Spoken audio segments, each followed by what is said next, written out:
Harvey, what's today's date? Today is February 13th, 2023, corresponding to Kuf Gimel Shvat 572. Thank you. Okay, so I think it was 3 weeks ago that I gave a shir on this, on the tzefardaya, and then I was away in the hospital for 1 week. And last week we did Tu B'Shvat. I wanted to do Tu B'Shvat because Tu B'Shvat was last week. But I didn't finish the shir from 3 weeks ago. And I particularly wanted to finish it. I wanted to go back to it because I have a chiddush that I want to say. I have a different shot in the Gemara that answers a number of questions. And, when you think of something on your own, it's always more chaviv. It's more precious. So you're doing me a very big chesed by allowing me to share with you my thoughts on this topic. Just to recap quickly, the Gemara in Psachim, I forgot to write the page numbers, Daf Nun Gimel Amud Aleph and Amud Beis, talks about somebody by the name of Todos Ish Romi. So on the top of the page it says Todos Ish Romi Hinnigus B'nei Romo Lecho Gedim B'Kulosim B'Leil Psachim. He instituted that in Rome they would eat by the Seder they would eat lamb. And they would roast it with the innards together, which is the way they did the Korban Pesach. So you're not supposed to do that. The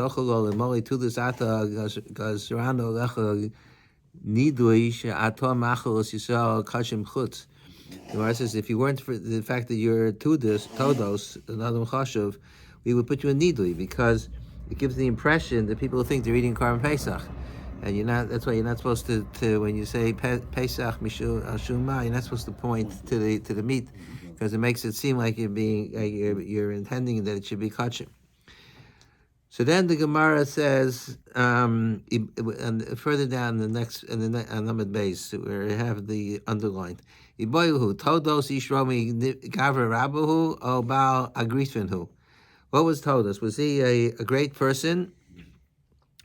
Or was he a ruffian? Rashi says, Gavra Rabba, I didn't underline it, but at the bottom of the Rashis here, Gavra Rabba umibnei kvodo logos. It is the reason why I didn't put him in Nidui, because he was an Adam Chashuv. So even though they held that what he did was wrong, but they didn't want to put him in Nidui, or Abal Agrufin umibnei Hayur, because they were afraid of him, and they didn't want to start up with, even though they held there was, it's like the, throughout Jewish history, there are many things that people did not object to. Like during the in Romania, I had a relative who was the chief rabbi of Romania, Rabbi Rosen.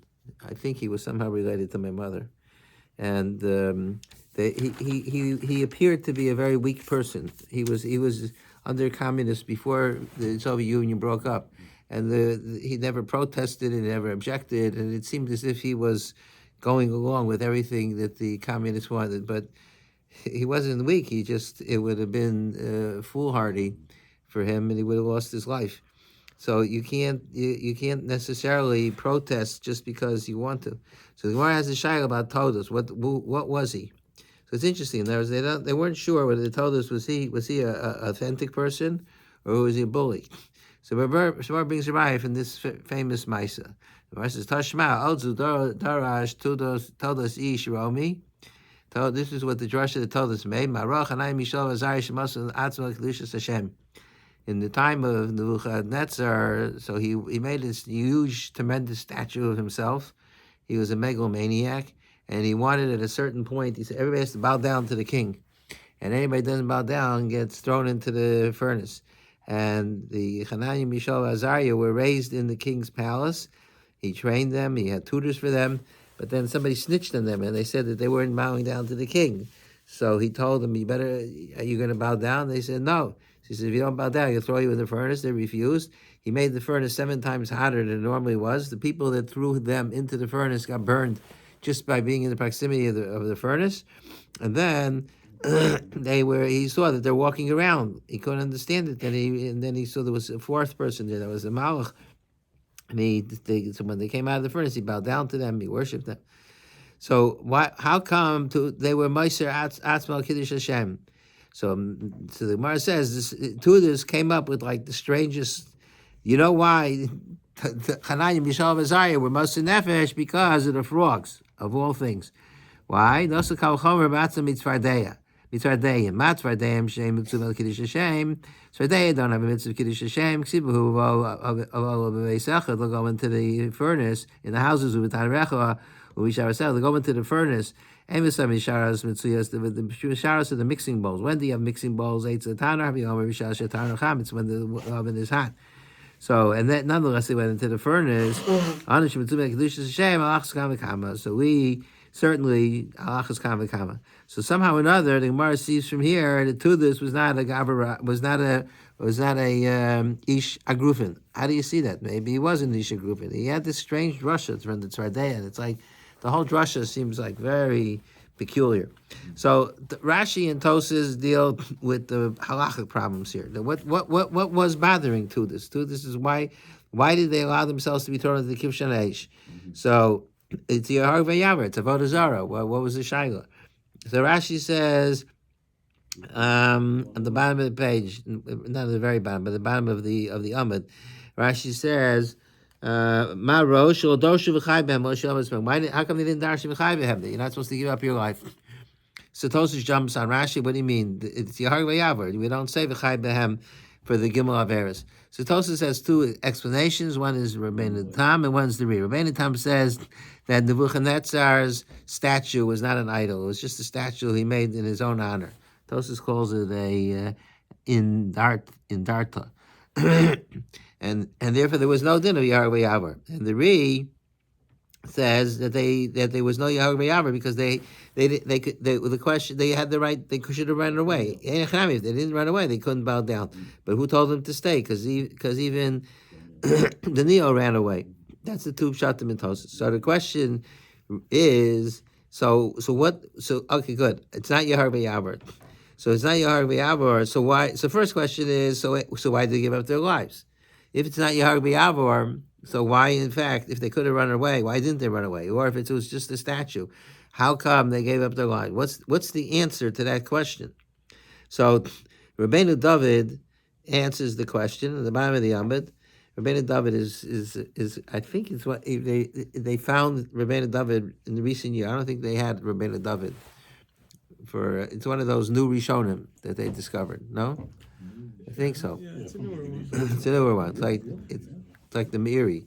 So Rabbeinu David says, maybe even later in the Meiri, he says, "V'ikir hapirish also tzal mohayav," on the bottom of the page. Also tzal mohayav lohayav avodah zarah. That statue was not avodah zarah.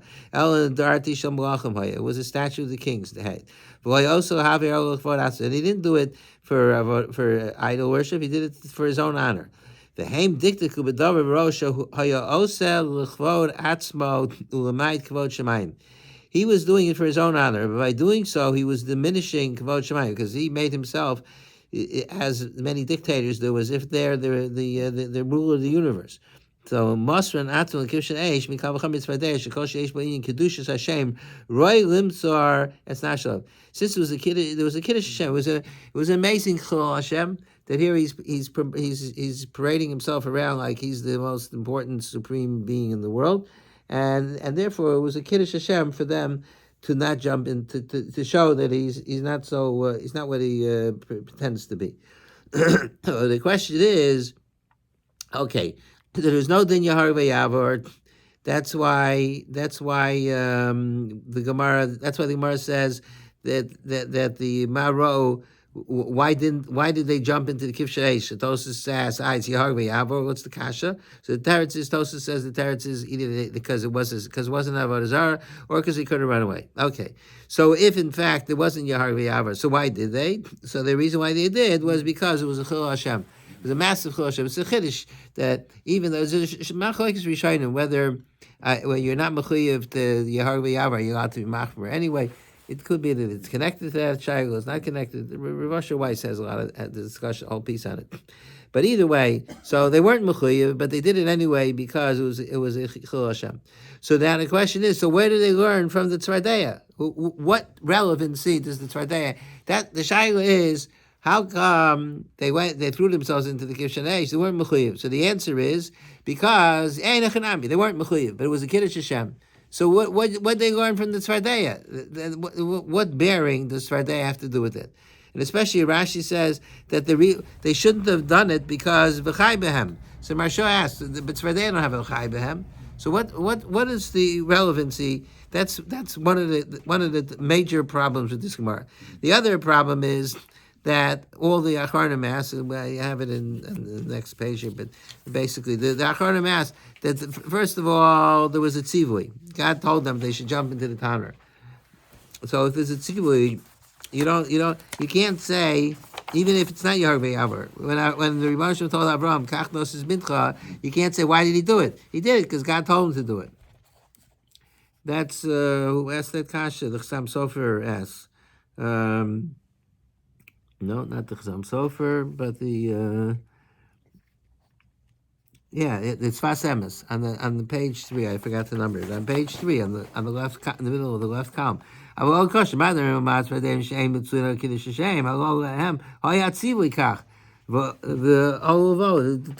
said you should go into the Tanner. Yitzchak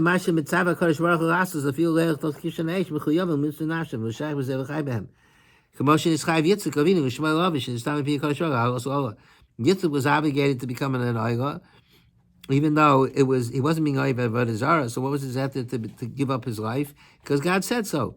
So God told the frogs to do. So what was the shaila?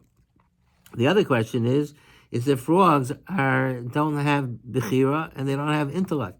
The Ben Yehoyada on the top of the page says, "Makshim v'chi yeshem das rasus kavana." Allah Kodesh Baruch Hu is a bedarach neish. They didn't decide.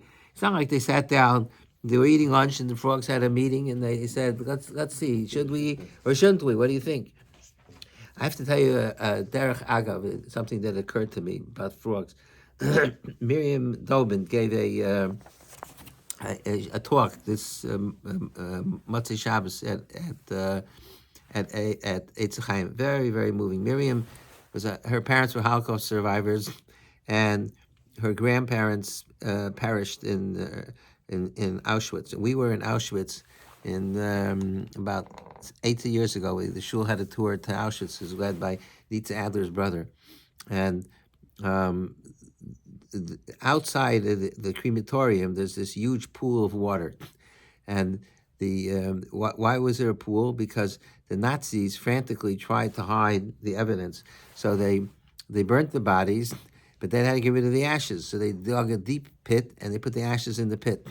They didn't realize that when it rained, the ashes and mixed with the water and it turned to concrete. So the bottom of this huge pit was concrete, and therefore it was a sealed pit. And whenever it rained, the rain filled up the pit. So Miriam, when on the tour, she gave a super moving talk. When we stood by that pit, she says probably the ashes of her grandparents are here in this pit, and she spoke about their lives and what they represented, and the fact that that in spite of what Hitler tried to accomplish, there's Jewish continuity, and she has one of the few. It was very, very moving. So she described it when she spoke at the Motzei Shabbos. She actually she found the city where her parents grew up. She found the house where her mother lived, and she took a video of it. They went to the city and they found an old lady. They remembered her whole family. The whole thing was very moving. She wrote a book. If you didn't go to the talk, you should get the book. It's really very inspiring. But she made note of the fact, which I remembered when she was giving her talk. This pond is full of frogs, and the frogs were croaking the whole time when she was speaking. It was full of frogs. So it occurred to me, I put two and two together. This was not the chiddush that I wanted to say tonight, but it occurred to me, I have to call Miriam and tell her. The Abarbanel says that the reason why the second makkah was tzefardaya was because the croaking of the frogs represented the crying of the Jewish mothers, that they had to throw their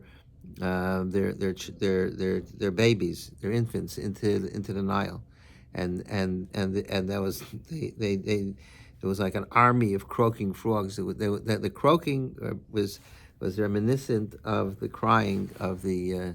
So that's what I thought, that it's very appropriate that in this pool of water that's has the bottom of the pool is the concrete of the ashes of the kedoshim.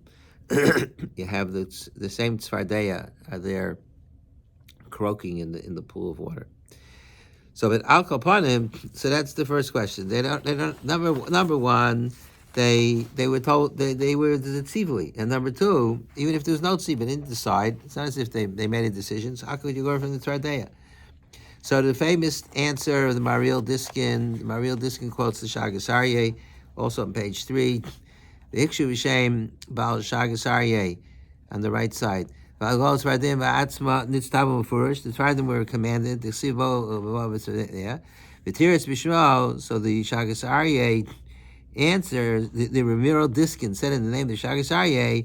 Shekol echad echad lo'aya mitzuba shi ya'ala l'soch hataner. V'alkein yafa asu chanam yisrael v'zar kal v'cham.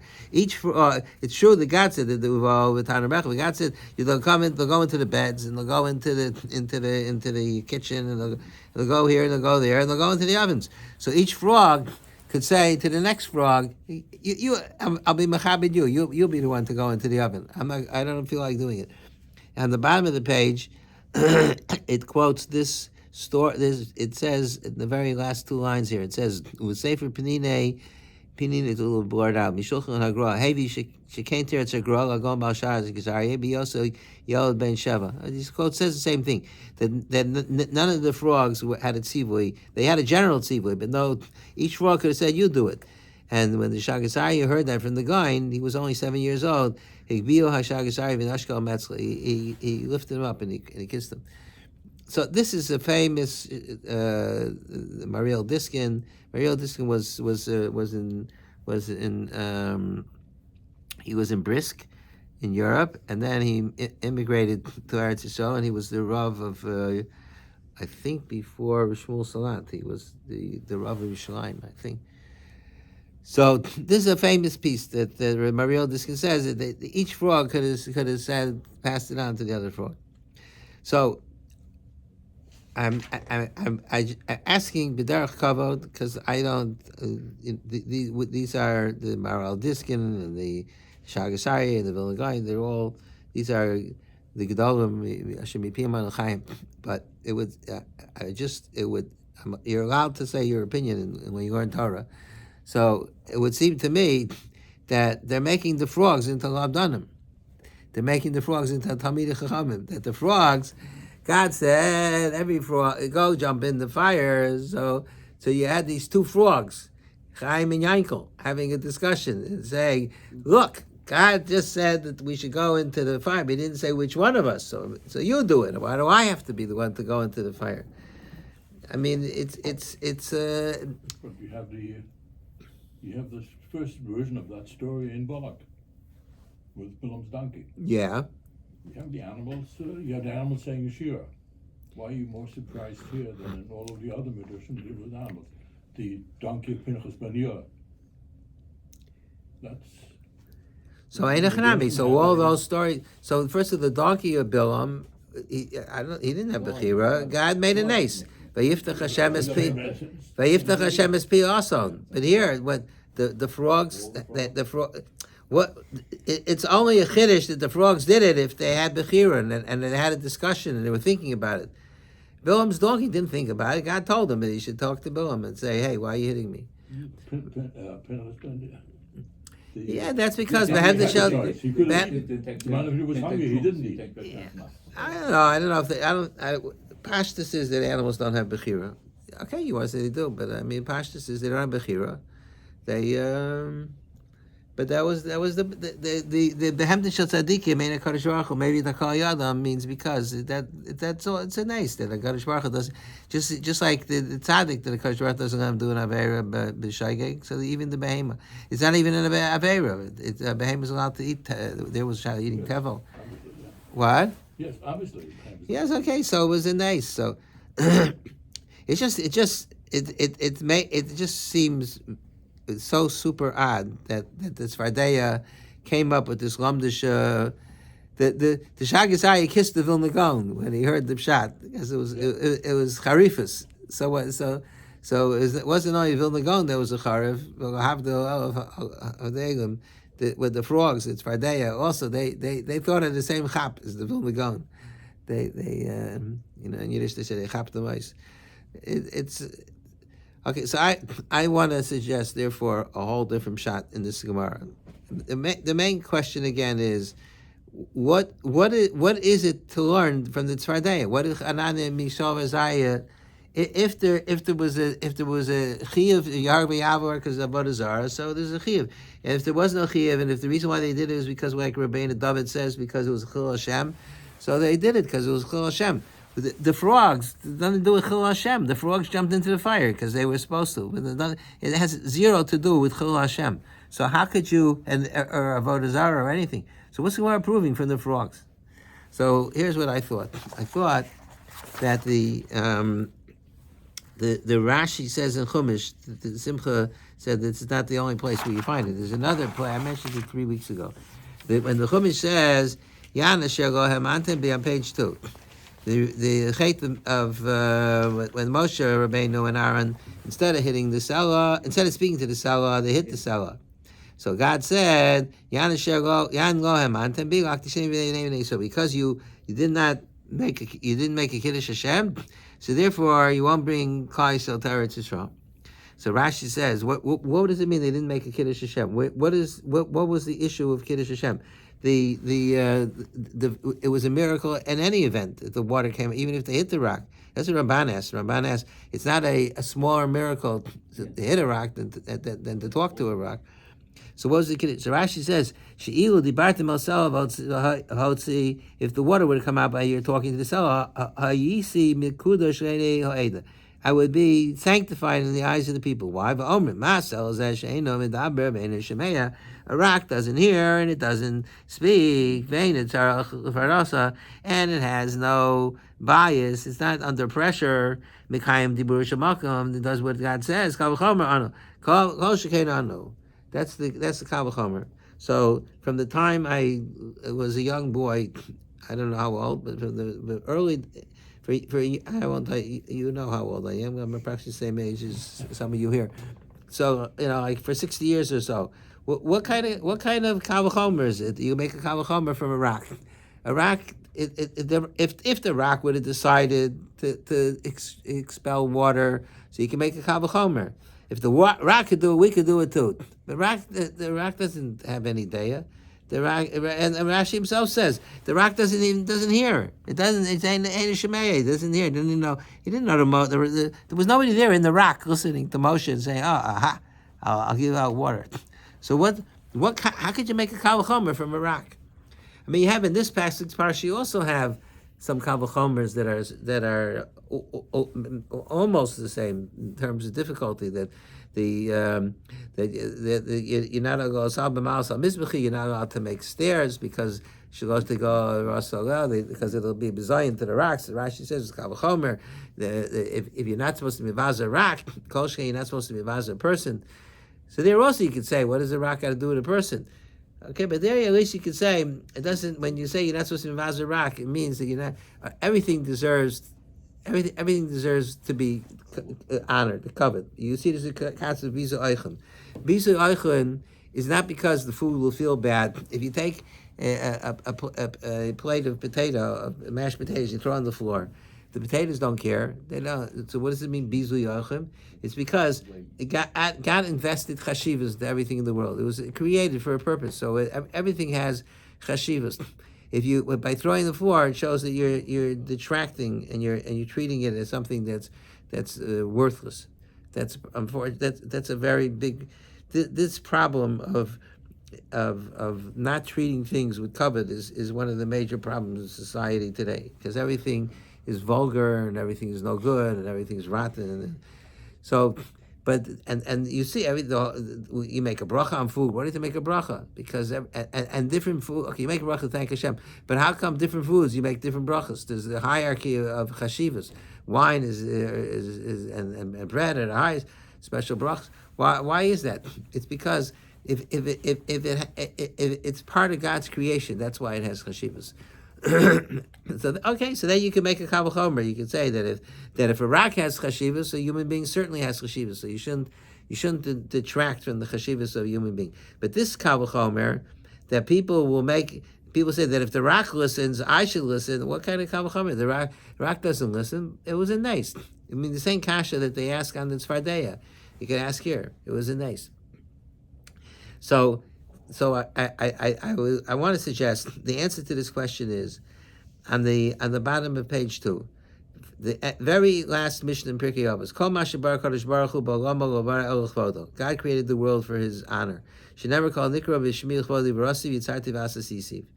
Everything that God made in the world is for kavod Hashem. That's the purpose. Not that God needs the kavod, but that's the nature of the creation. That everything is in the world, human beings and living creatures and inanimate objects as well are there to bring kavod Shemayim. That's why David Melch says in Tehillim, Hashemayim misapin kavod kel. The heavens proclaim the kavod of Hashem.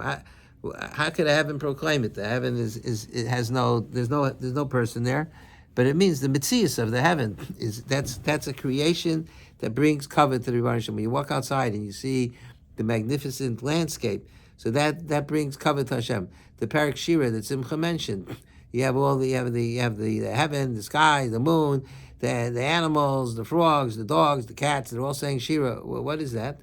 It's the same thing. It's because everything in the Bria is there to bring kavod Shemayim.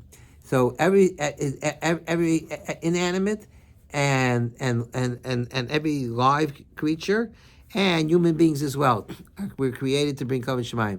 There's one little difference between man and the rest of creation, and that is the rest of creation brings kavod Shemayim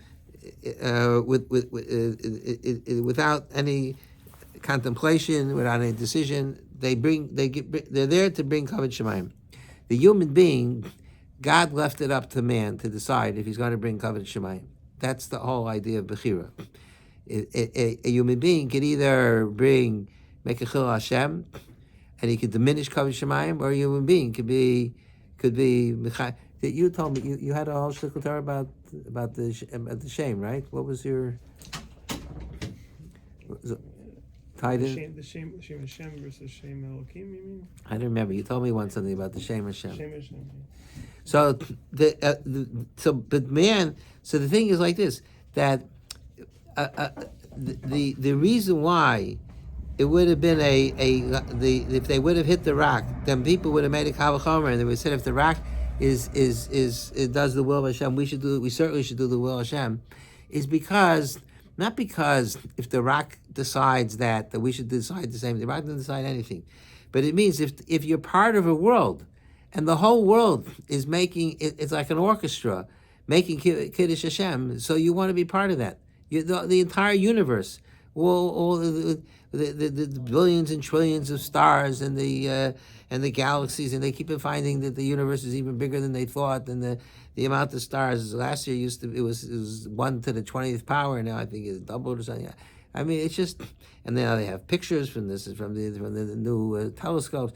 And all the way down to the tiniest molecule and the complexity of everything in every living organism. Everything's so complex. So here you have a whole world that's proclaiming, not in the sense that they're thinking about it, but the whole world is proclaiming the kavod Shemayim.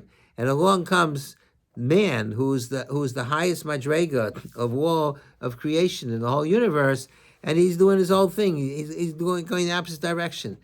There should be a natural desire for a man to participate in this magnificent kavod Shemayim. They have, I saw a few times on YouTube. They have this in Israel. They have a beautiful thing. They have, I forget what they call it, where they have like 1,000 people together singing.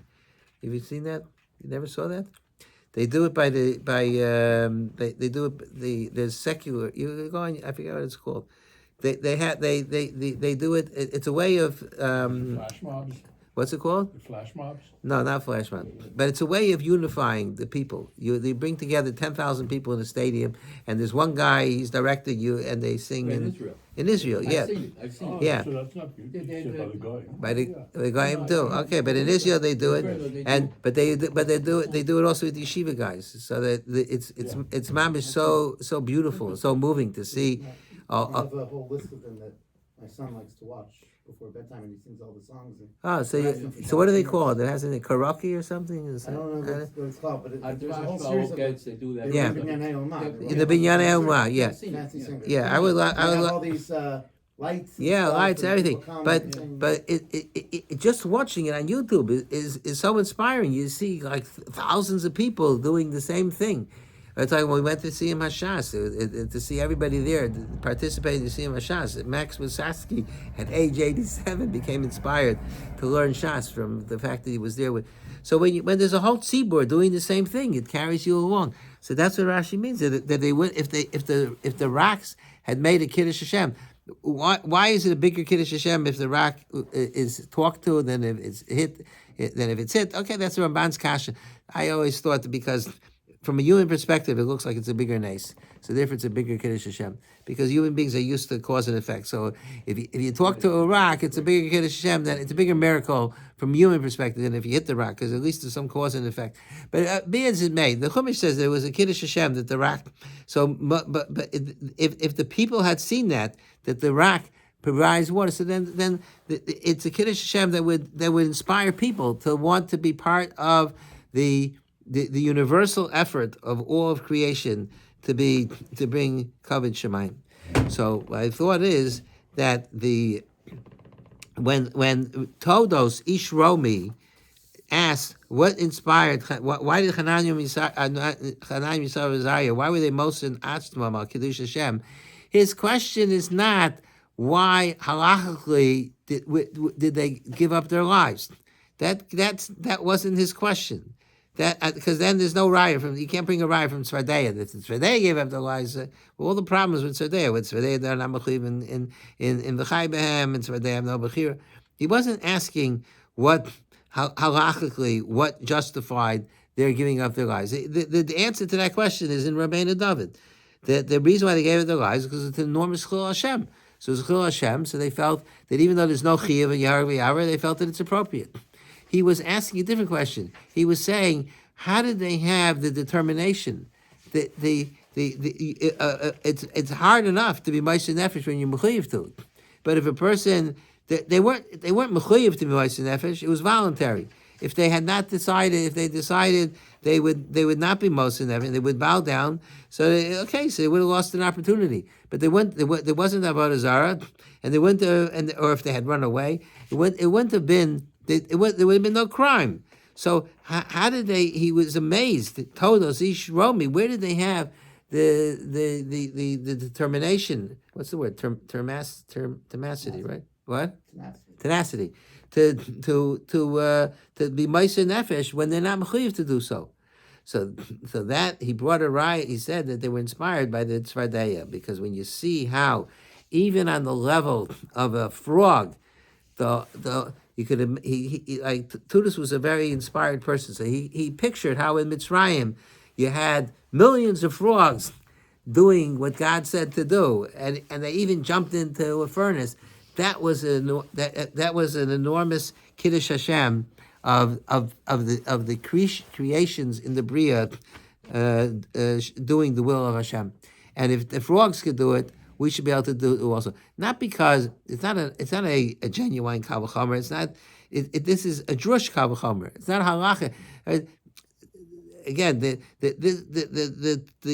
Torah of the Shagas Aryeh that this frog could have told the other frog to do it. That's a halachic issue. I'm suggesting take the Gemara. If you try to understand it halachically, then it's enormously problematic. I'm saying it's not a halachic discussion. In fact, I would say that Todos himself was not a Talmud Chacham. The fact that the Gemara questions whether Todos was a Gavar Rabbah or he was a Baal Griffin, you see, the Gemara wasn't sure what kind of person was this Todos. And I mean, the reason why they had the suffix is because he went ahead and he told everybody to cook the gedi with the innards, with mukulasin. So, which was wrong. He deserved to be put in nidui. So you see that he was not. He obviously was not a very learned person, Todos, but why? So the question is, why did he do that? Why did he want them to cook the gedi that way? So one possibility is because he was a hachasnik. He wanted to show, you say you're not allowed to, I'll show you, I'll do it. But the other possibility is because he was so inspired. He wanted so much to bring life to the Seder. And here they're sitting in Rome, which is it's supposed to be. Based on a brisker. Who wasn't the brisker? Because his inspiration wasn't halachically based. Oh, you sound like a brisker. That's exactly what I'm saying, right? He told us was looking for, even though it was not halachically based, told us was looking for, because inspiration doesn't have to be based on, I mean, every drasha that a Rav gives, you're trying to inspire the people. It doesn't, not necessarily because of halacha. Halacha is halacha. Of course you have to do the halacha, but human beings are there's the mind, there's the seichel, and there's the leiv. So the leiv needs to be inspired in order for the mind to operate properly. So Todos he wasn't a big Talmud Chacham, but even the fact that I don't know if a Talmud Chacham would have come up with this Kal V'chomer from the tzefardaya. Who in the world would think of such a thing? That it wasn't even happening. It happened like 1,000 years earlier. That the frogs were jumping in the tanurim and told us, this is so inspiring. But it's like somebody, the Baal Shem Tov, when he established Hasidus, they say that is because the Hamon Am felt excluded because they weren't Talmidei Chachamim, they weren't the elite, and he wanted to capture the soul of the Pashut Yid, and Hasidus it was magnificent in being able to find inspiration and in Hasidic thought and the way, and even the Hasidic pshatim and the psukim, which is not pshuta shel mikra by any far stretch, but it's inspiring nonetheless. So Tudis was the same type of person. He was looking for a way to. So that was the Gemara's suffix. The Gemara's suffix was he a renegade or did he want to inspire? So they brought a raya. They brought a raya from the tzefardaya. How do you see from the tzefardaya, from his drasha of the tzefardaya, that he was a gaver rabba? Because the whole purpose of that drasha is to inspire the people. Otherwise, why did he come up with such a? Otherwise, it's nutty to make a kal v'chomer from the tzefardaya. But his purpose was to inspire the people, and therefore. That shows that he was a gaver rabba. But the point is that the kal v'chomer of when the Gemara says the ma ra'u chanayim yishol v'azari shemasam not shemal kedushas atzav kedushas Hashem. The Gemara is not asking a halachic question. The Gemara is asking. Told is not asking a halachic question. He's asking what inspired the people. And the inspired is that if you think about how. If you're able to picture, the hardest thing about the Seder, the Brisker Rav said is Chayvan Liros Azazo Ki Hu Yotzim Yitzrayim. It's very hard to envision, but to this he grabbed on to this imagery of having thousands and thousands of frogs and many of them jumping into the tanur. So you're part of the bria, you're part of the creation, you're part of the symphony. Everybody together is. I thought when we just had Shabbos Shira, so everybody asked, why is Oz Yasher in the future? Rashi asked, why is it Oz Yasher in future tense? It should be in past tense, Oz Sharo. So I thought, I think maybe I said it in Shul and Shabbos, I don't remember. I thought because since the whole since the Kol Masha Baruch Baruch Hu was created l'chvodo, so the ultimate kavod is when the entire bria is praising HaKadosh Baruch Hu and being mechabed HaKadosh Baruch Hu, and that will the climax of that will take place when the Schiyas HaMesim, because everybody has something else to contribute. It's just like in an orchestra.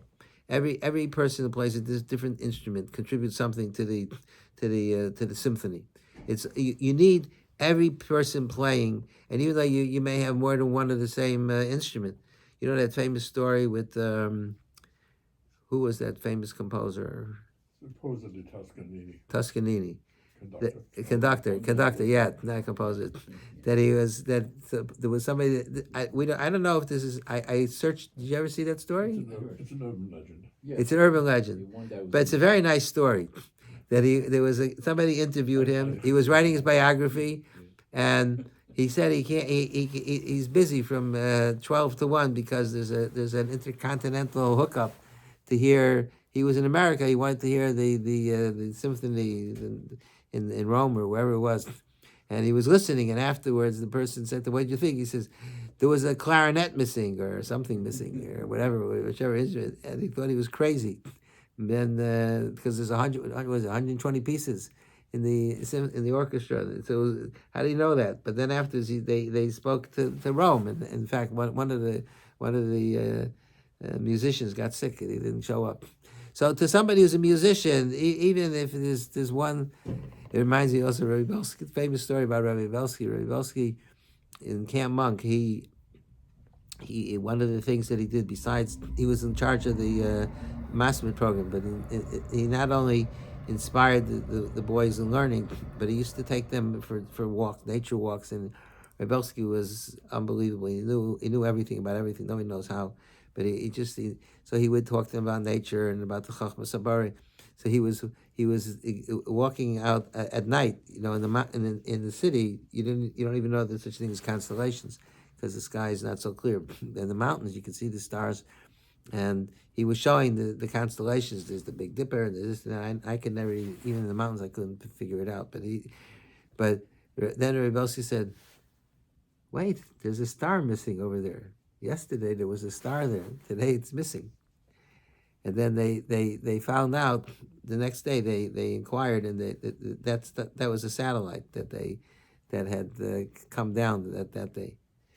Famous story. So Rabbi Belsky, he noticed he knew there was a missing star. So anyway, so part of this, that's why I said the reason why the Tchias HaMesim is Merumas in Oz Yasher is because you won't have the whole Shira until Tchias HaMesim. Because everybody, you look throughout the generation, you have so many Gedolim, so many major Talmidei Chacham, each one made a different contribution. But it wasn't only the Gedolim, even the Pasha, the people, every single person, every Jew is Moli Mitzvahs Kirimon. Every Jew has his own connection, his own way of doing the mitzvahs.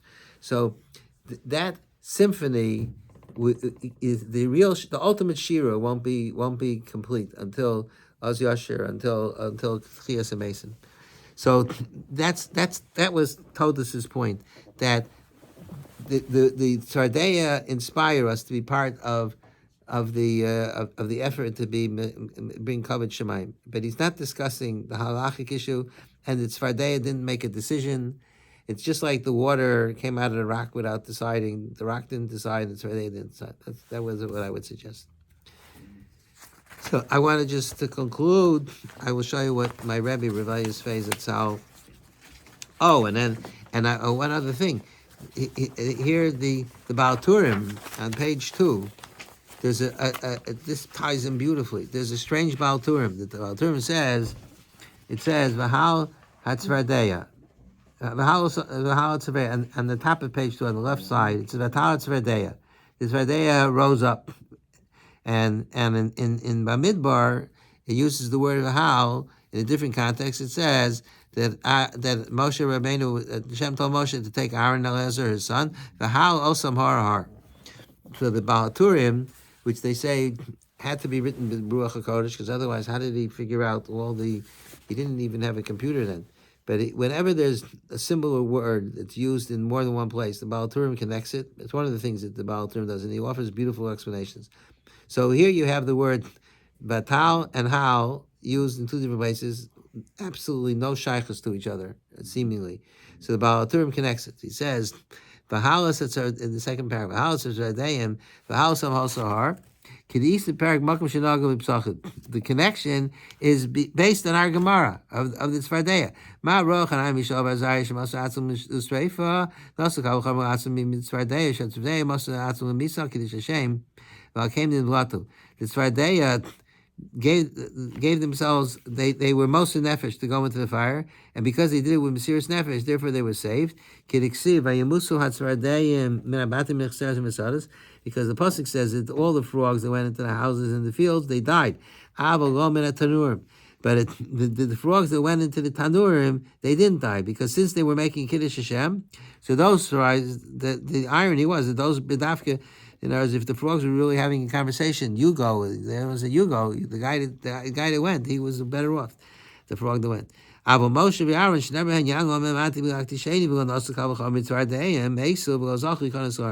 Rabbeinu didn't make a kavachomer from the tzefardaya, and that's why he didn't get he wasn't zocha. The tzefardaya, they made a kiddush Hashem, and therefore they survived. But Moshe and Aaron, they didn't make a kavachomer from the tzefardaya, and therefore they didn't survive. So what's this about? What's the connection between the tzefardaya making kiddush Hashem? What does it have to do with Moshe and Aaron by Yanasher Golemat Bilak Tisheni? But the point is the same, that just like the Tudus pointed out that every Jew could be inspired by the tzefardaya, because you see how the whole creation is in unison, is bringing kavod shemayim. So Moshe Rabbeinu and Aaron, I mean, the Chumash says that lo man to be like the shade. It's hard to understand what that means. Moshe Rabbeinu spoke to God. How could it say that he didn't believe in God? And how can he say he didn't make kiddush Hashem? He spent his whole life making kiddush Hashem. But to whatever extent it means, whatever it means, it means. But the failure of Moshe and Aaron to make a microscopic kiddush Hashem, had they been inspired by the tzefardaya, then maybe they would have made that kiddush Hashem, because the tzefardaya would have inspired them to be part of the universal effort of Kol Mashabar Kadosh Baruch Hu V'Olam V'Obar El Chvodo. So that's how the Baal Turim would be understandable. So, but on the back of this booklet, the last 2 pages, I don't know how far we can get. My Rebbe Rav Yisvei, that's how he had his own take on this discussion about the tzefardaya. He says, the second to last page, on the kavachomer. Rabbi Rashi masber she'elos hagemara that hakam. It says v'chai b'hem. So he says, so what? Let me just tell you what he says quickly, so we get through. As he says, so then what's the kavachomer from tzefardaya? The tzefardaya not mechuyev in v'chai b'hem. Uv'chal mashayach l'lum tzefardaya hareim los miyuchikach. How can you go from frogs? They were created for that. And it wasn't their nature; they did it because it was the Ratzon Hashem. And then Tosfos says, "In medubro dos mesiras nefesh negative azara yesh chiyuv." If it's avodah zara, so then they're mechuyev because it's yahar v'yahar. So v'lam b'hayu tzrichu l'ilma b'kal chamer tzefardaya. So why they need a kal chamer? So he says, "Mar v'chami hagomer of Avram Kamenovitz." Revaya was the son-in-law of Avram Kamenovitz. It was the Emir Rosh Yeshiva. Hayitam b'var sedar m'derech zeh. He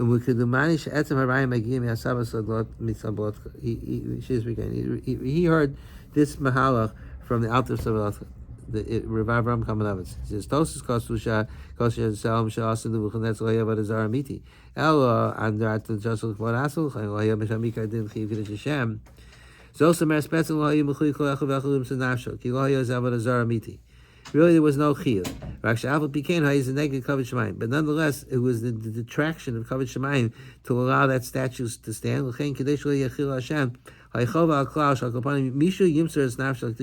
Somebody had to stand up and make a protest.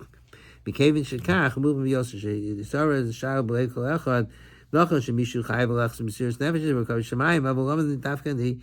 Hananiah, Mishael, and Azariah jumped into the fire. Why did they do that? Because somebody had to make a protest. It was a chil Hashem. Nobody was mechuyev, but somebody had to do it. So, but the question is, so why did they decide to do it? They should have said, let somebody else do it. And every person has a mitzvah v'chayv. He came in lo kulam chayavim lo medafka ani chayv limtzor as asking kiddush. Why do I have to be the one? Zuhayagam came Shegos Shchanani Mishal Azariah. So that was the kal v'chomer that they made from the tzefardaya, because the tzefardaya might see the kloli. Tzefardaya, the God, he's going with the mahalach of the Mariel Diskin. That the tzefardaya, God didn't specify which frog, and every kol tzefardaya on shehuras, each frog can go away, and they could have said, why do I have to be the one? Why am I the one? So nonetheless, the frogs jumped in. So therefore, the next to last paragraph.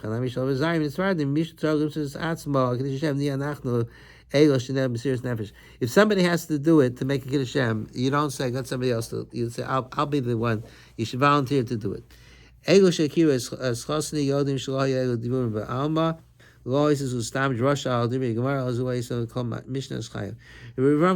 that was he was a very big doer during World War II. He was in America, and he raised money for the for the Jews in the Holocaust. He went on Shabbos by car. He picked himself up and he went from shul to shul, making appeals, because he understood it's a pikuach nefesh. He didn't hesitate. Okay, so then Ravalia says, Ram, on the next page, Nid Malik, Midiri Balturim, Shofnei Ola Hezrach, but from the Balturim it comes out a different shot. But Etzem, Harei Kfim Mesubra B'Medrash, Harei Chanayim Yishov Azaya, Hochel B'Chanayim Yishov Azaya, Cheska Adav Yishov Malas. They ask Cheska, what should they do? Who Amar Lahem? This is the Medrash. Ki Golata Eis L'Kach. Now's not the time. Wait a short time, and the anger will pass by. There was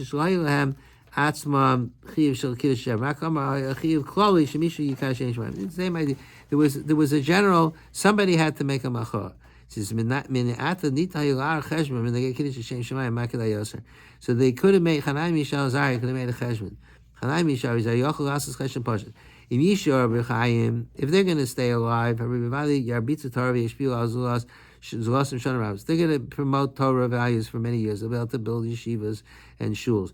It will be a bigger Kiddush Hashem instead of making a one-time machah against Nebuchadnezzar. It will be a bigger Kiddush Hashem to stay alive and be able to build Yehadus for the next 50 years. Kiddush Hashem, but if they get thrown into the furnace, they'll die immediately.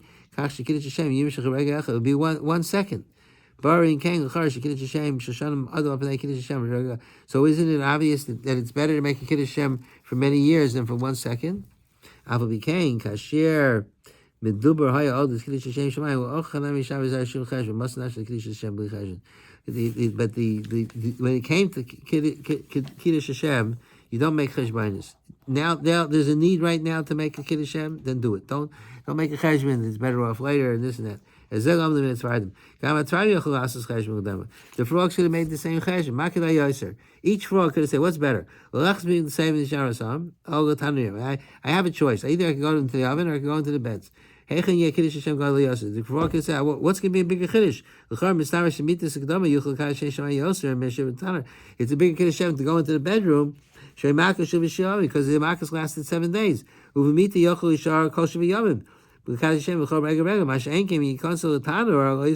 go into the oven, they get burned up immediately. They only have 1 second. Isn't it better to make it an extended Kiddush Hashem than to make it for 1 moment? So the next paragraph, the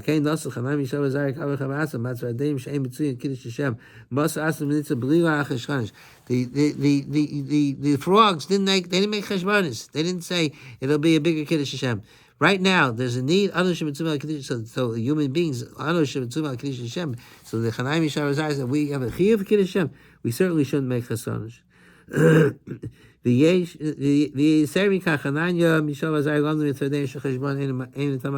furthermore, they go from the frogs.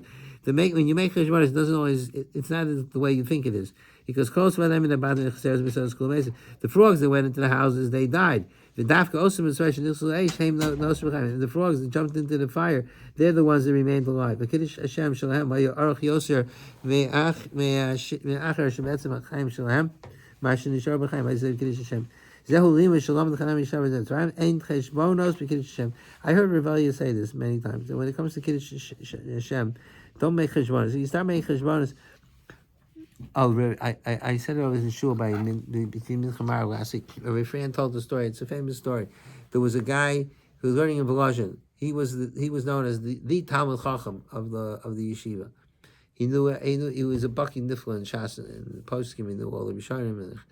So they were sitting at the table eating, and somebody asked the question, and this brilliant Talmud Chacham didn't remember that it was a toaster someplace, and then somebody pointed it out, and he was just like destroyed that he didn't remember the toasters. So he immediately picked himself up, he left the dining room, and he went to the Beis Medrash, and he says, "I'm not leaving until I chazer." Until I make sure that I have everything on my fingertips. He spent next 7 years locked in the, I don't know who that was, but he spent 7 years. He didn't leave the Beis Medrash while he was mastering all shots. So afterwards, they went to the Tziv, I think. I don't know. They went to Rosh Hashiva. I think it was in the Tziv. Or maybe it was Rav Chaim. No, they went to Rav Chaim. Rav Chaim was Rav Chaim was Rav Shimon Volozhin afterwards. So they went to Rav Chaim. Maybe it was in Brisk. They went to Rav Chaim and they said, he didn't make a bracha achrona, because he was so excited about that he has to go master Shas and Poskim. He forgot to make a bracha achrona. So they said to Rav Chaim, did he do the right thing? Would it be better off if he made a bracha achrona, or was it okay that he didn't make it because he wanted to go mass?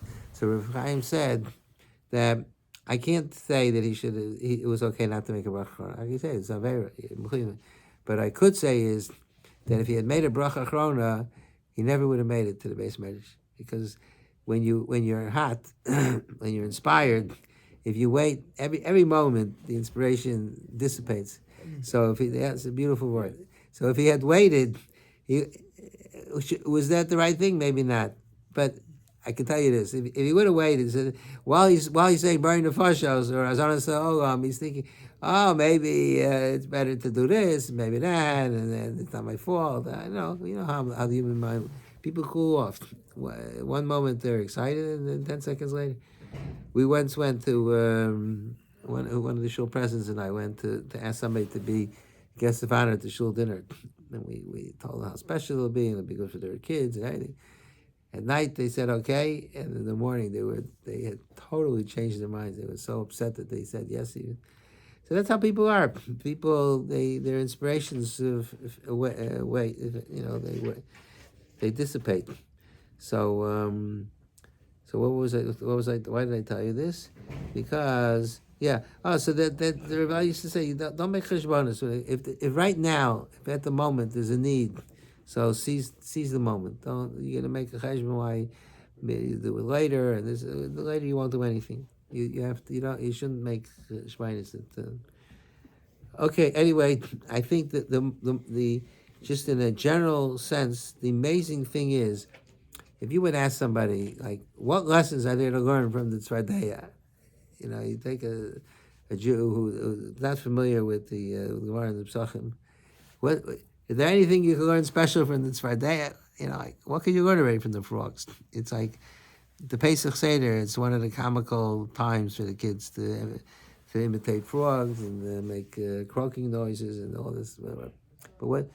But you see, there's like so much Torah written about. That's the amazing thing about Torah. Wherever you touch it, it turns to gold. And there's so much lamdus and so much discussion about. And Todos is the one we have to thank, that he tied together the tzefardaya to Hananiah, Mishael, Azariah, and now we see in the Baal Turim it's tied to Moshe Rabbeinu and Aaron with the Yal. So that's how the beauty of Torah is, that no matter how deep you dig, you always find something new and something that you didn't know before, and so this is a synopsis of the sugya. Okay.